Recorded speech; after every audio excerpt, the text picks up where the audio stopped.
So without further ado, I'm going to introduce our presenters, and I'm going to do that with just one further comment in case I don't get the floor back today. My additional communication to all of you that are on the call is that the Chamber is deeply committed to helping your businesses through this tricky transition. Most of you know that our website is a portal for all things that will help with the COVID transition, as well as the other work the Chamber does. So I encourage you to use that and to make sure that it's your first point of contact when you see things that you need to know about or that are challenging your business operations.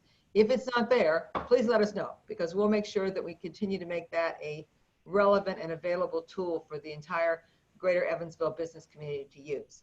But now, as I said, I want to introduce Joe number one and Joe number two. So first, Joe Danaher, who's with the AME Group. He's a senior security analyst with the group, and he's had a lot of experience in the IT world, co-founded Integrity IT, and has been working in security solutions for small businesses for many years. So we're thrilled to have him with us, and I think his content will be especially relevant to those of you that are participating today.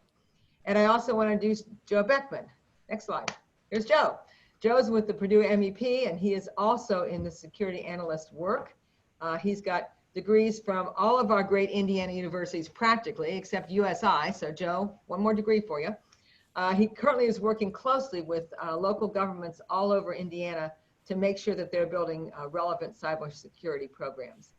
And I will say a word about that, because if anything's come out of the COVID experience, it's the importance of us being more able in having Wi-Fi access and broadband capacity. But with that comes an additional layer of risks.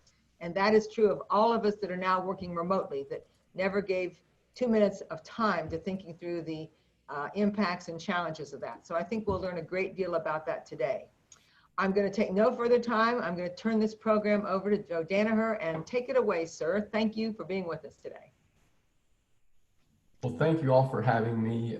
Just to start out, we're going to kind of dip our toes into this a little bit and talk about 5 specific things that can make your business and your employees more secure as we go through this. Next slide.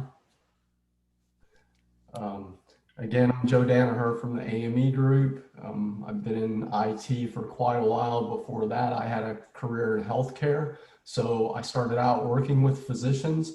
So this is actually the easy part of my career, right? So, and then we have Liz Robinson, who's going to be manning any questions that you have there and helping with the chat. So, talking about 5 things that you can maybe take away today that maybe you haven't thought of, as far as, you know, you see the headlines these days, there's a new breach pretty much every week, right? And you're thinking, you know, how in the world, it's just throw up your hands and give up. Well, actually, you and your employees can actually start out and be a great line of defense, even though a lot of IT folks will say you're the weakest link.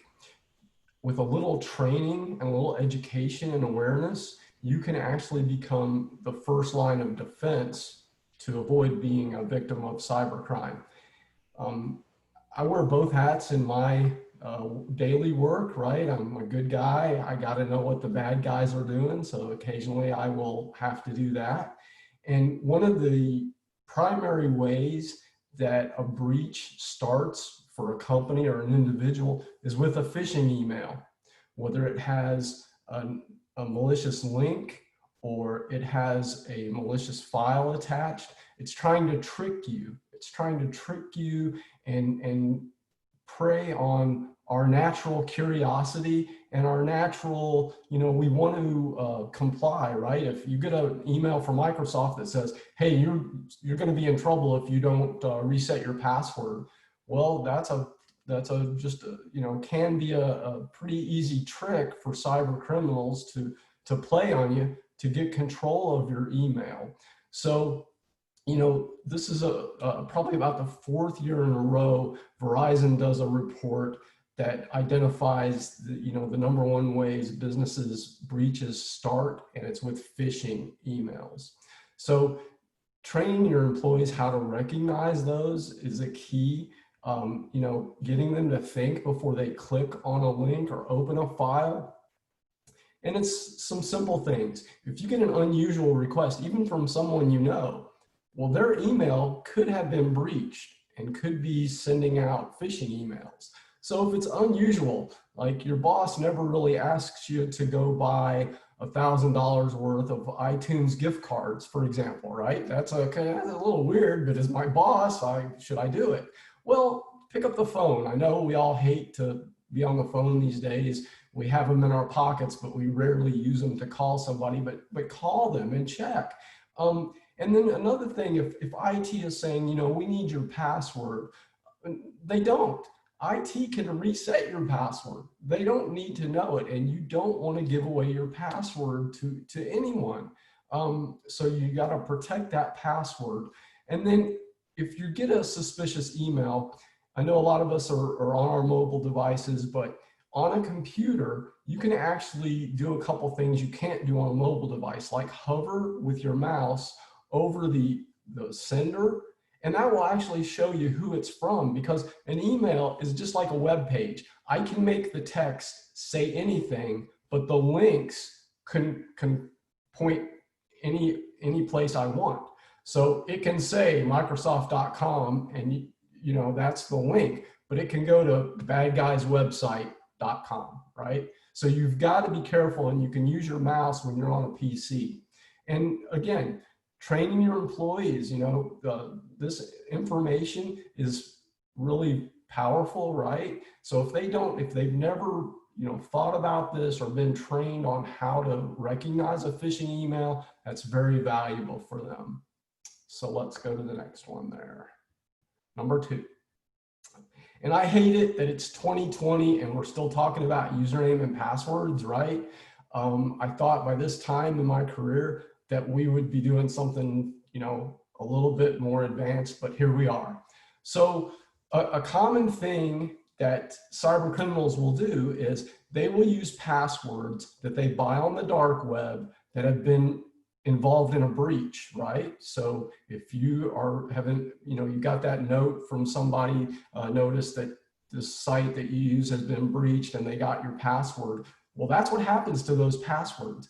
And what cyber criminals do, they make a script that basically uses those passwords and tries to log in to like your email, to like your Office 365, things like that. It's called password spraying. It's automated. You know, cyber criminals have advanced just like everything else. So they have these techniques that they use. So NIST did, the National Institute of Standards and Technologies, part of our tax dollars at work, NIST, they did a study a couple years ago that said, what's the single most important factor in a strong password?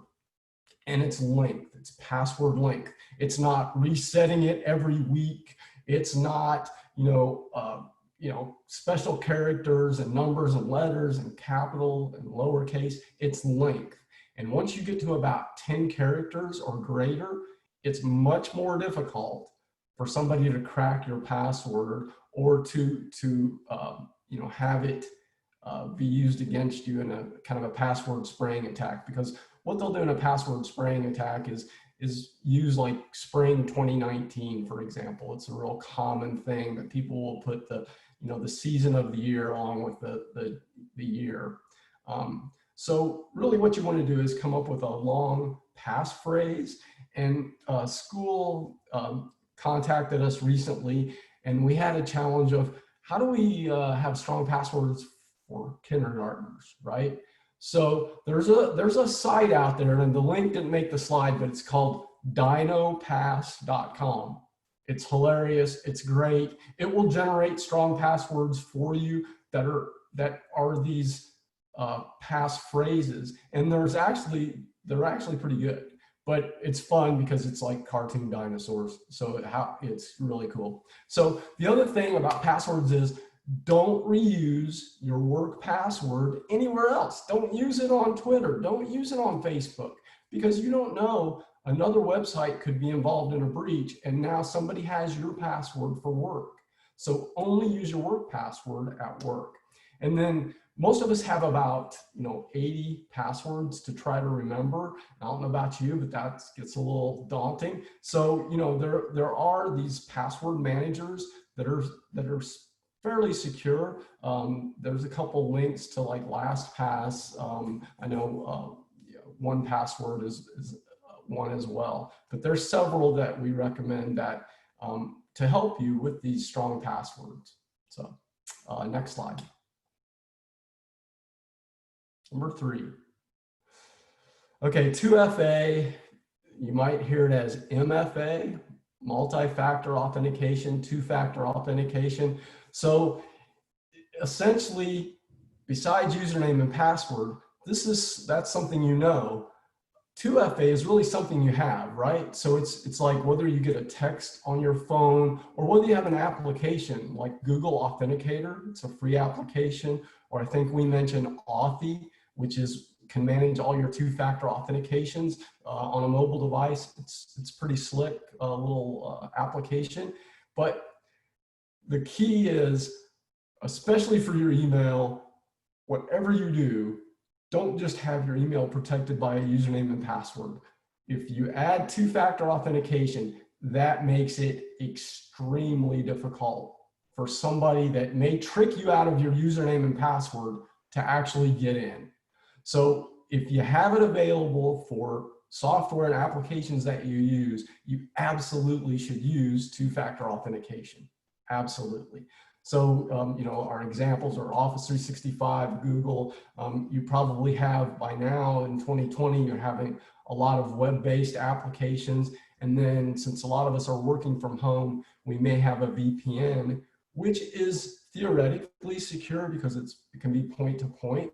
However, it really should be secured with two-factor authentication as well. So it's really important, and it's really a good layer of protection for you. Let's move on to number 4 here. Oh yeah, before we get there. Yeah, I guess you're not going to be able to go to a presentation these days without mentioning the impact of COVID-19, right? Because now we're all working from home, which is somewhat cool, but from a business perspective, it can be risky, right? I've turned my staff loose at home, and I don't manage that network. I may not even manage the device they're now using to do their work. So that's increased my risk, right? So, some threats, just the fact that COVID-19 is in the news, it's in our face every day. Well, phishing, people are using that to try to phish you. They're sending emails about, I think I read they're sending text that you tested positive and click on this link, right, to your phone.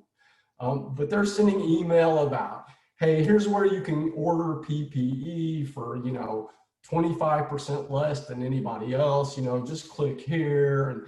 And it really has ramped up, unfortunately, just as an aside to COVID-19. But now that we have people working from home, it's really important to understand the threats. They're probably using some kind of remote access. And if you don't set that up correctly, that can be a way in for cyber criminals. They're probably using their Wi-Fi. So that's, again, something you don't have control of, but you can at least provide them with some information on what they should be doing to be secure at working from home. If they use a bring your own device, that adds another level of complexity because you don't know if it's being patched, right? You don't know what antivirus they have on it, and it's not really a managed environment.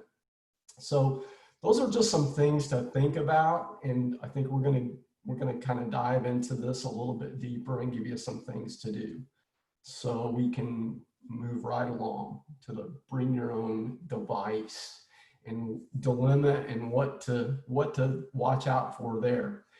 First of all, it needs to be patched and not just the operating system. So it's important that your folks understand, besides just doing Windows updates, they should be patching third-party applications that everybody has on their computer. So everybody uses a web browser. Everybody uses Adobe PDF Reader at a minimum, right? There's almost nobody I know that doesn't use those two applications, and they have security updates all the time, all the time. So those are three things that need to be done on user devices, and you need to let your employees know that if they're using a BYOD device. They also need some kind of malware protection, right? Whether it's antivirus, even Windows Defender, which has gotten a lot better. They can turn that on in Windows, it's no cost, and that's some protection on those devices. And then a little funny thing about do not use public Wi-Fi without a VPN. Well, you think, well, wait a minute, I'm at Starbucks. Why can't I just connect to their Wi-Fi? Or I'm at Panera, I'm just gonna use their Wi-Fi for an hour here, get a little work done. Well, that sounds okay until you learn about what I'm gonna tell you here. There's a little device called a Wi-Fi pineapple. So it's from Hack5, HAK5.org. So if you want to go down the rabbit hole on Google, just Google that and check some of the devices out that are available. But what this is, it's about the size of a deck of cards. I can slip it into my backpack because I'm going to Panera too. But I'm going to set up my own Wi-Fi that says Panera 2. And just let anybody connect to that. And of course, once you connect your computer to that, oh, well, I'm capturing every keystroke you make on your computer. So if you happen to check your bank while you're at Panera, you happen to go to work and put your username and password in, and you're connected to my little Wi-Fi pineapple that's hidden in my backpack, I've got that information. So it's a real thing. It really happens. So you really want to be careful about using public Wi-Fi. And I think we're getting close here to number 5. Joe, we have a quick question. Could you just, for folks that might not already use a VPN, could you remind them what the definition is and why that's important to use? So VPN is a virtual private network, and essentially it's a point-to-point. So it's from your network to like your computer at home. And the traffic, the data that goes between those 2 points is encrypted. So that's why a VPN is important. So you don't get what's called a man in the middle that may be listening to your traffic, right? They may be in a van outside your house and they're on your Wi-Fi too. But if that is on a VPN, that traffic, that data is encrypted, and it wouldn't matter. They couldn't get into that encryption. They couldn't tunnel into that. What we like to add on top of that, though, is two-factor authentication. When you make that connection, we just like that added security to access it. So it's not just a username and password, but it's a point-to-point connection that's encrypted. Hopefully that helps. That's a little more technical than I was going to get into, but that's fine. Thanks, Joe. Yep. So and then you got your people working from home, their home network, and you're not managing that anymore as a business, right? So most home networks these days, they rely on Wi-Fi for their internet connectivity. And typically, now, like it's not typical at my house because I have my own router, but most people just get whatever their internet service provider provides, right? And that's their router, right? That's what's bringing in the internet. A lot of times that's what's broadcasting their Wi-Fi.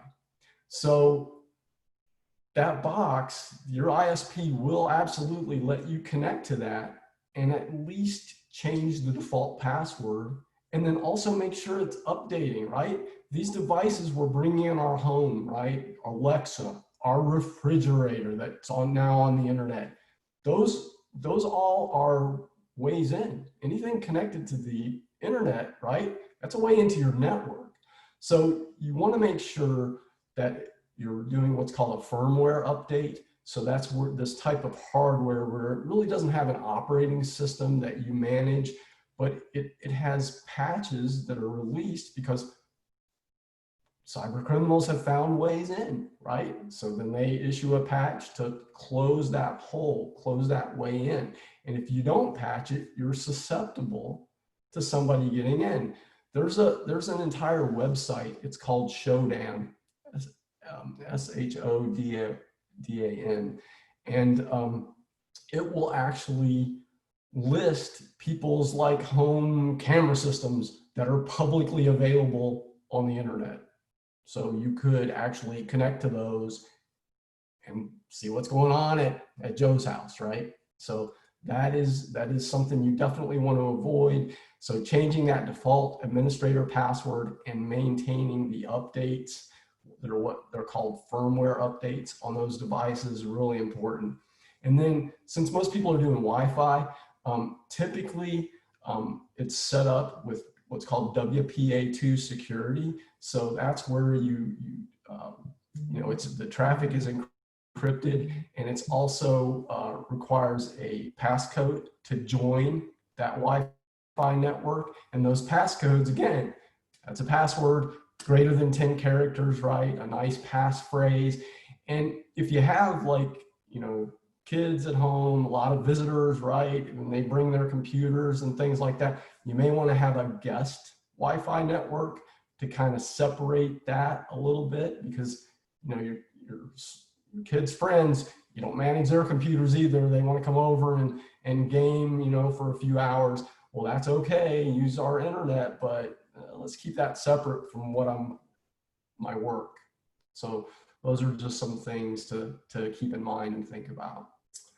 And with that, I think we're ready for the next, yeah.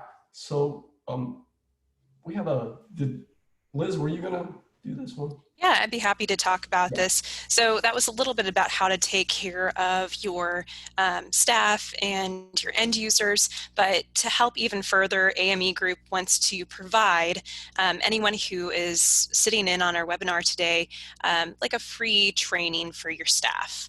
And if you're interested, it's very quick. It's on a wonderful platform that we utilize that gives you quick videos so you can learn about these basics that we're talking about today. And it even gives you and you have certification after this 45 minutes. And this 45 minutes can be broken up over a period of time, so your employees don't have to do it all in one fell swoop. But if you're interested, please feel free to email cybersafe@theamegroup.com, or feel free to reach out to myself or Joe. I believe that our info might be put up on the screen here in a moment. I'll also include my email address in the chat if you would like more information on how to get this free training for your staff. And I believe that should be about it. Again, if you have any interest in some of these tips, I believe that Jennifer Arena, our marketing director, has put some wonderful links through the chat that we've discussed today, and hopefully these tools will help you and the rest of your staff try to navigate this complicated world. So again, here's information from myself and Joe, and thanks so much for joining our half. And now it'll be on to the next, and let's focus more on your business. And so I'll be passing it along to the next Joe. Good morning. Thank you all for attending. So first, let me say thank you very much to Joe Danaher, whose information was excellent. We do a lot of password cracking, password work, and a lot of training work. And the information that he provided was excellent. So in fact, I'll jump on his bandwagon just a bit. I recently took a call from an organization where there was a person who had the same password for a Gmail account that they used for their internal corporate email. And skipping ahead, that person didn't get his paycheck direct deposit the next month because someone had hacked his Gmail account, figured out that they could use the same password on his corporate mail, and then had been corresponding privately with the HR director and managed to reroute the direct deposit. So if you needed a really concrete and recent example of that, that's a good one. And it's absolutely critical that you separate passwords and make sure that you have good processes in place to manage critical business processes. Next slide, please. So I'll talk a little bit today about some low-hanging fruit in cybersecurity controls. These are things that aren't particularly difficult to do or particularly technical, but that will really help you build a stronger cybersecurity posture. I wanted to point out especially that the technical component of cybersecurity is only one of 3 ways we tend to categorize cybersecurity controls. And so really there's a lot to do that you can do without being particularly technical. So I'll talk a little bit about that, and then some cybersecurity resources that we have at Purdue for you that we can provide if you're interested. Next slide, please. So you saw some of my contact information earlier. I'd point out that my email is there. Please feel free to email me at any point if you have questions. I'm happy to answer questions at any time. I'd also like to point out that prior to all of the my time in academia, I spent running a small business up in Lake and Porter counties and in southwestern Michigan. And I actually spent some time starting from scratch a manufacturing facility and became its first production manager. So as Bill Clinton used to say, I feel your pain. And so the advice that I give here I'll try and put into that context in a way that will help you and most effectively. Next slide, please. Okay, so first and foremost, one thing that most people don't do that is really critical to keeping a good IT security posture is to inventory the devices that you have. Not just the devices, but start with the devices. What you want to know is how many of them are there, serial number, model number, anything that is really important to you about that device, where it sits in your organization, things like that. Once you get that piece done, or as you're performing that inventory, you can also take a look at what software is on that system, the firmware version, to Joe's point earlier, operating system version, all of the technical details. And then finally, what information are you keeping on that particular system? Or where is the information that you're keeping? And is it regulated or is it otherwise sensitive? So one easy example of sensitive information is your health information. When you go to a hospital or a doctor, the information that they collect on you, they store that information, obviously. When you go back there, usually they should be able to tell you, that's how they follow up on your medical conditions, right? They have that information stored. But what they need to do is make sure that they're storing it in a way that's privacy preserving and security preserving. So for you, your information may or may not be regulated by governments, but it may still be sensitive to your business. I know we certainly didn't like financial information hitting the streets. There may be particular processes that your manufacturing facility performs that are your bread and butter. They're what make you your competitive advantage. And so you might want to keep some of that information sensitive. And it's important to know where that information is in your organization. Next slide, please. So in order to keep track of all of those things, we build an inventory. You can do it in a spreadsheet, something you already have. And you should think about, as you're performing that inventory, what systems should be allowed to connect to each other. So for example, we may have 10 workstations, but one of the workstations is on the accounting manager's desk. And we know that there's sensitive financial information there. And so we might want to change the way we configure that particular workstation to prevent wider access to that sensitive information. So as you're categorizing your devices, you may want to say, oh, this is a workstation, but it's a critical workstation. And that might change the way that you secure it technically or physically or otherwise. So how do we do something like that technically? Well, you can limit the use of particular protocols. So for example, you know, when you get a new computer, oftentimes because they want you to use all of the features, right? It has Bluetooth on and all of these different things that are activated. Well, if you're not going to use them, you can turn them off. And that is probably one of the most powerful technical controls that we can implement, is just turning stuff off that we're not using, uninstalling software that we're not using.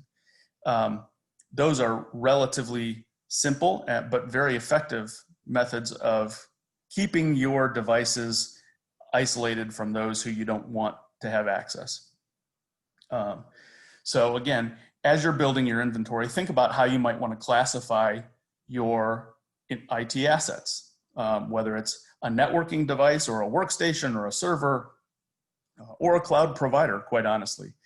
All of those things can feed into that classification. And when you feel like you have a good classification, then you can start to act on, you can add security controls based on classification. Thanks, next slide. Okay, so when we talk about device inventory, here are some resources that you can use. We have an IT inventory template that we use and that we give out to people whom we service. And you could also try SolarWinds, which is a popular asset tracker, IT asset tracking and reporting system. There's a free trial for 30 days. That is otherwise a paid service. We see it out in the environment quite a bit. Linux, Unix, if you have Linux, Unix running on your network and you're familiar with how to use it, you can use the nmap command. You can see an example of it there. That 192.168.1.0/24, that's the range of our theoretical network here. You can enter your information into that, where that IP address is. And what nmap will do is it reaches out to all of the devices and it attempts to see if the device is alive on that IP address, if there's a device that will answer, and then what kind of device it is. If it's a Windows machine or a Unix machine or some other strange operating system or device, and then it will come back and tell you all of the devices that it found.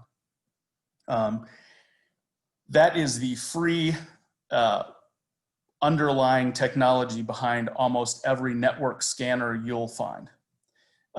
It has a free GUI overlay called Nutty. I have not used Nutty.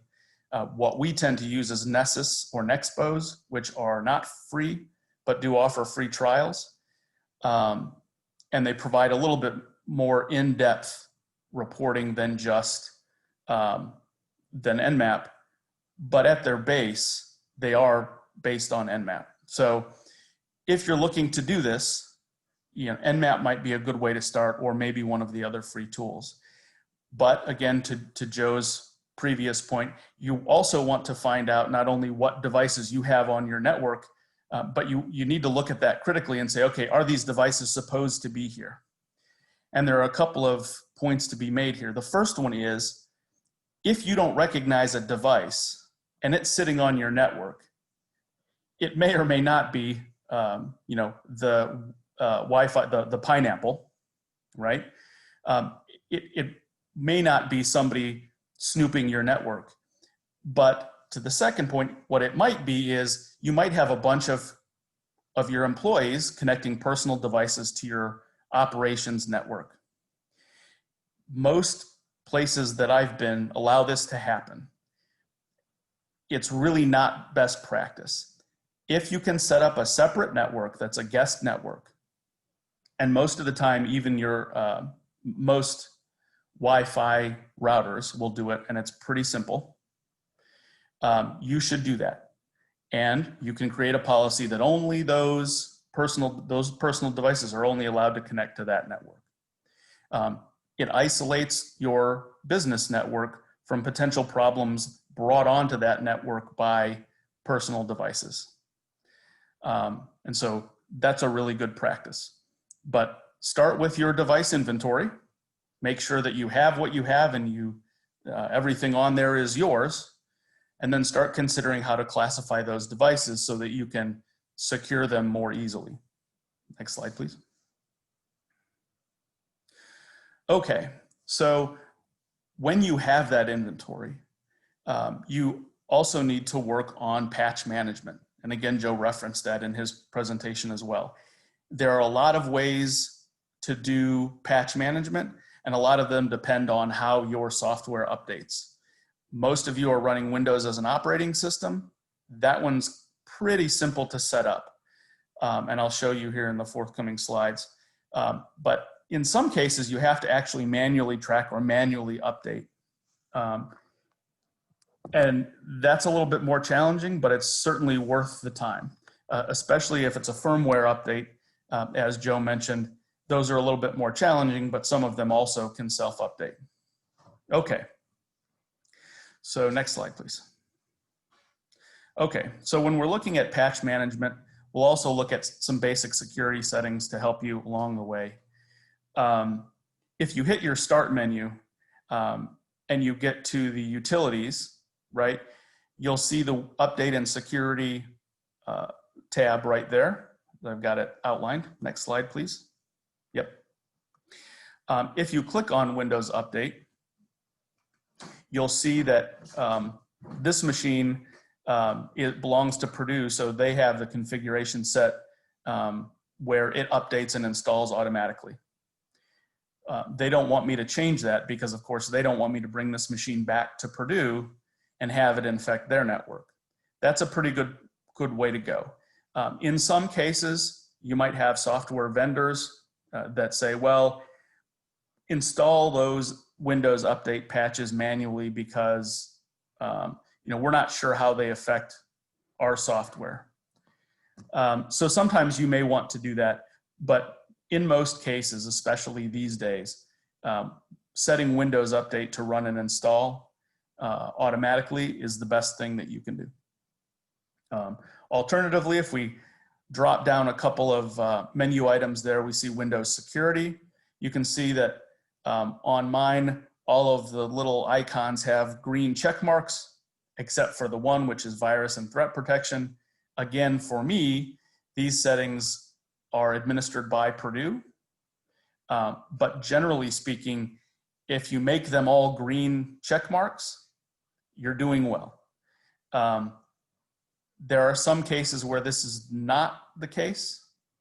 For example, if your IT folks run a network and they talk to you about the domain, Active Directory domain, so you have to log into something and that authenticates you in your office. Sometimes you're authenticating to a Windows domain, and in that case, they can manage these settings for you and may. But in most cases, or in a lot of cases at least, you can manage these settings yourself. Certainly if you have a home PC, you should be managing these settings yourself, and you can do it just like that. If you do those two things, you've already gone a long way to help the security of your machine. Next slide, please. So we talked a little bit about the Windows domain. Don't forget that every piece of software that your business runs has the chance to have issues that can compromise the security of your network. The most common application that we regularly use that has been compromised is Acrobat Reader and the Adobe suite. So you want to make sure that you're updating specific pieces of software that you use regularly in your different classifications of systems, that you're updating them as often as they need to be updated. And you can go online and check. You can give me to the next slide, please. If you have to manage something manually, you can manage it like this.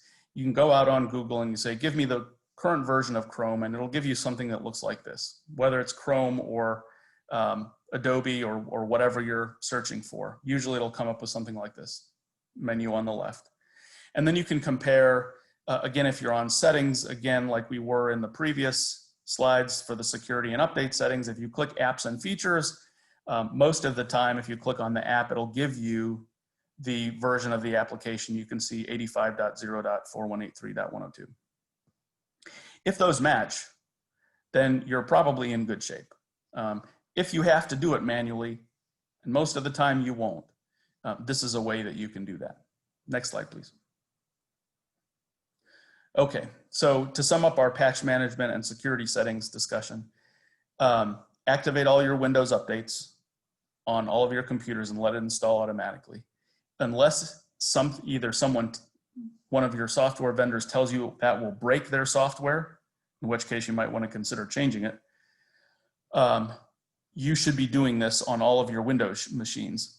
A lot of your Unix machines these days will also do that. It's a little bit different process, and if you email me, we can walk through it.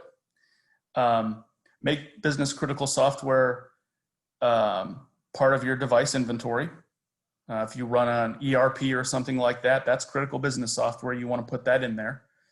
If somebody uses their browser as a portal that's critical to their work, you should put that in there as well. If you can uninstall the things that aren't supposed to be used for work, do it. If you can't, and sometimes you won't be able to, the best thing that you can do is just to make sure that the software that is being used for your business applications is as current and secure as possible. Make regular inspections of your software. That is to say, don't just rely on the fact that you are supposed to be updating it, that is happening. Like most business processes, right? You should only expect what you inspect. And so to the extent that software updates are critical to your business, you should inspect for them. Next slide, please. Incident response and disaster recovery. Normally we think about this kind of thing in terms of if a tornado hits my building or something along those lines. But in this case, what we're talking about is something related to cybersecurity, right? Now, all of our business processes have become so electronic that cybersecurity and the functionality of our computer networks have become critical to our business operations. So one thing I can tell you for sure, and if you've ever experienced a disaster, you'll know it to be true. You never respond to a disaster well without first having a plan. You might get through it, but you probably sit back and, Monday morning and go, well, we could have done all of these different things better. So it's really critical to have a plan. When your organization experiences an incident, there are a lot of factors to consider. Before COVID-19, a lot of people didn't have plans for loss of their building or things like that. This is really a strong example now that everyone or a lot of people have had to work from home. This is a pretty strong example of what happens when cyber becomes critical or when a critical portion of your business is disrupted that relies on cyber and cybersecurity. So it's really important to write a plan. And in fact, depending on what industry sector you're in, there may or may not be regulations for you to follow when there is an incident at your business. Next slide, please. So when we talk about this among our clients, the discussion tends to go to, well, how could I have predicted X, Y, or Z? Well, don't think about it so much as predicting events as planning for particular losses. Like what happens if my building is lost? What happens if my ERP system goes down? What happens if, this we talk about all the time, what happens if key person A goes home from work today and can't come back tomorrow? All of those things are important not only to a business process, they're also cybersecurity critical as well. Next slide, please. So this is a particularly specific, business-specific effort when you're writing disaster recovery and incident response policies and procedures, things like that. Here are some resources for you to take a look at. The most critical aspect of this effort is to sit down and think about, with your inventory of critical systems, and think about what you would do if those systems went offline. I'm sure many of you out there, as I did when I was a CIO and a COO, we thought a lot about, after the first couple of times it happened, right? We thought a lot about, well, what happens if the machine fails, the server fails, and I have to get that system back up right away because it's critical. We went so far as to have a standing quote from our hardware supplier that if the system went down and was unrecoverable from a hardware standpoint, we could simply call and tell them to rush us another one. And then we'd have to go through the setup process again, but we had that laid out. It's just things like that. And if you use these templates you can use these templates as a guide. They'll walk you through some of the things you should be thinking about as you're preparing. If you are well prepared, you'll have a much better chance of the business surviving than if you experience an incident, whether it's COVID-19 or a weather disaster or a ransomware incident. We like to focus on the cyber aspects of incidents, but the reality of it is incident management and disaster recovery, if that happens to you, you're much more likely to survive if you have a plan. So I see a question in the... I was just about to bring that up to you. Okay. So if, that sounds like a ransomware question, yes? Like if we get ransomware. So yes. Earlier, very often ransomware starts with email. Email is the most common vector. So the first thing that I would do when I'm planning for that disaster is I would start by proactively training as many of my employees as much as I possibly could. We do it all the time internally at Purdue. We've gotten pretty good at, our employees have gotten pretty good at recognizing those types of spam emails or phishing emails. They get through. It happens.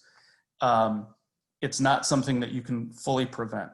So what you need to prepare for is, when that happens, what do I do? Well, don't plan. I don't know that this is the case anymore. The views seem to have changed. But originally, when ransomware first became a problem, we saw it a lot in healthcare, especially. People, the victims thought that there was a law enforcement agency or someone was going to be able to come in and just break the encryption, free their files, and go on about their business. That's not going to happen most of the time. You may be able to pay the ransom, and that may free your files. But when you're doing that kind of planning, you need to think about, if my production system is encrypted, how am I going to recover from that? That is, work on that backup plan. And in fact, so I think if we move down a slide or two, we'll see. Yeah, okay, here we go. So data backups. So once we got over that mindset that somebody was going to be able to magically decrypt all of the files that were encrypted, we started to get, we would talk to people about ransomware, and they would say, well, it's okay, all my data is backed up. And there was a specific instance in Indiana where an employer was compromised by one of their vendors. Ransomware was introduced, and they picked it up. They saw it happen. And so they started to plan to take their backups and restore from backup. The problem was, even though they had great backups and they were massive and they had all of this information, and they, in theory, would only have lost a couple of hours worth of production work, their backups were all online and they were tied to the production system. So when the ransomware hit the production system, it also transferred over to the backups. And when that happened, you know, they weren't able to recover many of those data. I had a client that lost many months of medical images that way, not in Indiana, but, and so what you need to plan is a solid backup.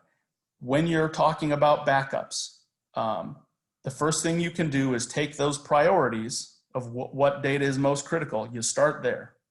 Those are the things you make sure are backed up first. You do multiple backups. It's not just one, and it's not just in one place.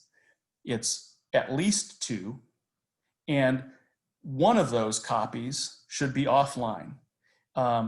The analogy I like to use, because I remember the days of changing tapes, but we used to back up to tape and then take those tapes out and take them home or take them to a bank vault or something like that. Now, we don't use magnetic tape anymore, or maybe some of you do, and that's pretty neat.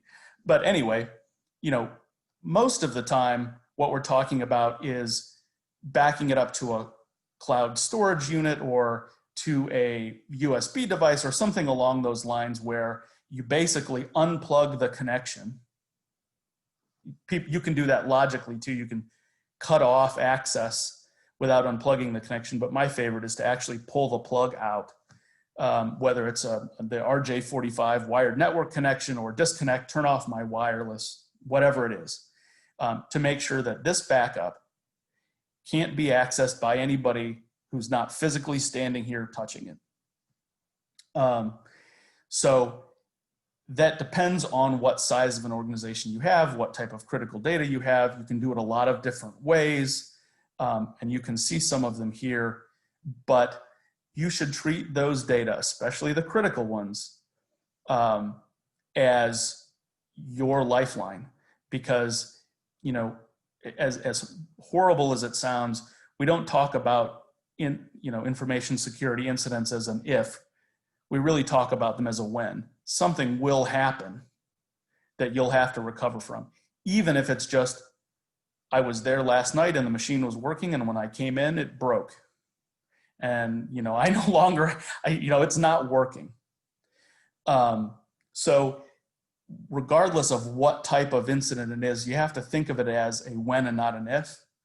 And so you have to protect your data, especially the critical data, as if it was the life of your business, because at some point it will be. So this is what we recommend for that. Can you give me the next slide, please? Resources.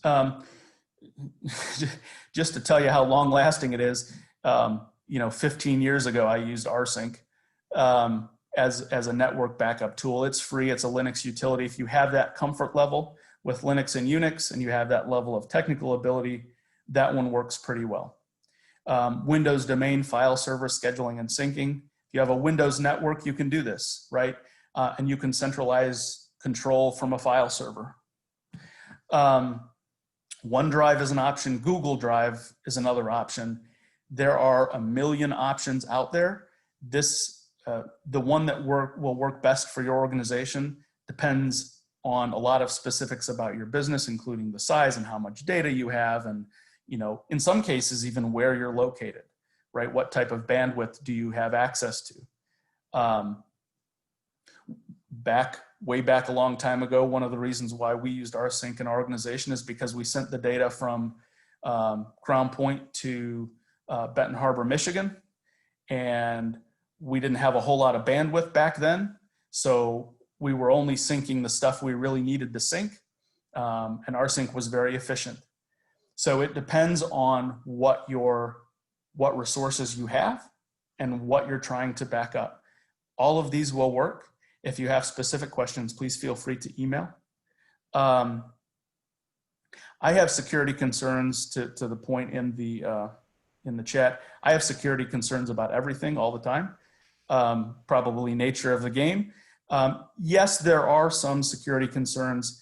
Although to Joe's point about multi-factor authentication, if you use Google Drive, I'm not saying you should do this for business, because it's not built for that. You could, And if you are using multi-factor authentication from the standpoint of security, that's relatively secure. I don't know how easy it would be for you to actually download and restore from that. Whenever you do whatever backup process you put in place, you have to make sure you test restore from it. Just to have it backed up is not enough. You have to test restore, because when whatever it is breaks and you have to restore from backup, I mean, we used to always have a problem restoring from tape. You know, it's why we don't use magnetic tape anymore, you know, because you can set them in your car, you can do any number of things, and it was pretty easy to corrupt those data. And so we could test restore, and sometimes, but that always helped, you know, to know that we could do it. And then we knew that when we had to do it, if it didn't work, it was probably the media that was corrupted and we had to go back to another set of media. So in part of your process, make sure that you're regularly test restoring as well. Because otherwise you're not fully prepared for when the real incident happens. I think that's it. Do I have other slides? I think I'm out of them. Free resources. Oh, yes. You can use these resources by contacting Purdue. You can see Chris's information there. You can see Jean's information there from MEP.